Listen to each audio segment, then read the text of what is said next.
எலிசாவுடைய ஊழியம் இஸ்ரவேல் ஜனங்கள் தேவனை குறித்து வைத்திருந்த சகல தவறான எண்ணங்களையும் திருத்தி எழுதுகிற ஒரு ஊழியமாய் இருந்தது. 2 ராஜாக்கள் 3 நம்ம வாசிக்கிறோம்.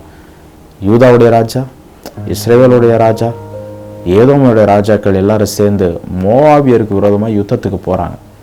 கர்த்தர் இடத்துல கேட்கல, கர்த்தரோட கவுன்சிலை கேட்கல. போய் ஒரு இடத்துல நின்று அந்த இடத்துல தண்ணி இல்லாததுனால, தங்களுடைய ஆடு மாடுகளுக்கு அவங்களுக்கு தண்ணி இல்லாததுனால அவங்க எல்லாரும் சேர்ந்து சொல்கிறாங்க, கர்த்தர் மோவாபியர் இடத்துல ஒப்பு கொடுக்கறதுக்கு எங்களை கூட்டிகிட்டு வந்தார்னு சொல்லி. கர்த்தரை பற்றின எவ்வளோ ஒரு தப்பான ஒரு பார்வை பாருங்கள்.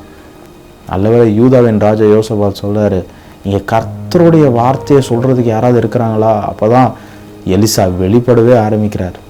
சொல்கிறாங்க, எலியாவுடைய கைகளுக்கு தண்ணீர் வார்த்தை எலிசா இங்கே இருக்கிறார்.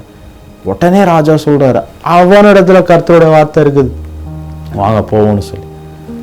முடிவில் என்ன நடக்குதுன்னு சொன்னால் சொல்கிறாரு எலிசா, நீங்கள் காற்றையும் காண மாட்டீங்க, மழையும் பார்க்க மாட்டீங்க, ஆனால் இந்த பள்ளத்தாக்கு எங்கும் தண்ணீரால் நிரம்பும். அது மாத்திரம் இல்லை, கர்த்தர் மோவாபியரை உங்கள் கைகளில் ஒப்பு கொடுப்பார் என்று சொல்லி பார்க்கிறோம். அந்த ராஜாக்கள் சொன்னது கர்த்தர் எங்களை அழிக்க கொண்டு வந்தார் என்று சொல்லி. ஆனால் எலிசாவுடைய ஊழியம் அதை திருத்தி எழுதுகிறது.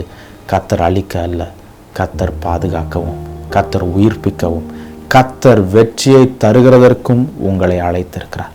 நிறைய நேரத்தில் கர்த்தரை கேட்காம நான் செய்கிற எந்த ஒரு காரியமோ, நம்ம செய்கிற எல்லா விஷயத்துலையும் நடக்கிற பிரச்சனைகளில் நம்ம என்ன நினச்சிக்கிறோன்னா, கர்த்தர் நம்மளை எல்லாத்திலையும் அழிவுக்கு நேராக கொண்டு வந்துட்டார், ஏன் இந்த கர்த்தரை ஃபாலோ பண்ணோம், ஏன் இவருக்கு கீழ்ப்படிஞ்சோம், ஏன் உண்மையாக வாழ்ந்தோம் அப்படின்னு நிறைய நேரங்களில் நம்ம பேசுகிறது உண்டு. ஆனால் நீங்கள் புரிந்து கொள்ள வேண்டும், கர்த்தர் எந்த சூழ்நிலையிலும் உங்கள் பக்கத்தில் தான் இருக்கிறார்.